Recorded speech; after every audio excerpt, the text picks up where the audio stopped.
Atongoria a ngathĩ itiganĩte gũkũ bũrũri-inĩ matongoretio nĩ President Ndagĩtarĩ William Ruto macakaĩte ũrĩa ũrarĩ mũnene wa mbirarũ Francis Ogolla ta mũndũ ũrendete bũrũri ũtungata-inĩ wake wa mĩaka 40 kwa mbirarũ, kuona atungatĩte ikĩro-inĩ ciothe cia mbirarũ atarĩ maroro o mothe. General Francis Ogolla stood head and shoulders among the finest of exemplary public servants.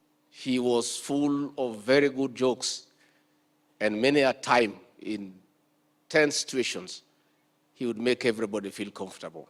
He championed through his motto, one force, one mission. He was very fair, firm but very fair when he dealt with situations. Akiaria hĩndĩ ya igongona rĩa mbirarũ kugĩra Ogolla ũhoro kĩharo-inĩ kĩa Ulinzi Lang'ata, President Ruto augĩte itua rĩa kwamũra General Ogolla rĩtiarĩ ihũthũ, ona gũtuĩka arĩtuire na mũthingi wa rũgano rwake rũgemu rũhonge-inĩ rwa mbirarũ, ũndũ ũrĩa amwe a atari ake mareganaga narĩo kumana na Ogolla gũkuruhanio na njama ya kũingĩrĩra gĩthurano kĩa mwaka wa 2022. With a distinguished career, there was only one problem.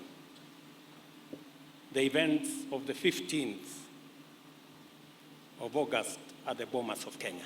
And I made up my mind that General Ogolla deserved to be the Chief of Defense Forces. Mwena-inĩ wake mũtongoria wa mũng'ethanĩro Raila Odinga nĩ ateanĩirio mĩario ya atĩ Ogolla nĩ arĩ na itanya rĩa gũthoga gĩthurano, akiuga ũndũ ũyũ nĩ gũcambicũra wĩra mwega Ogolla anarutĩra bũrũri.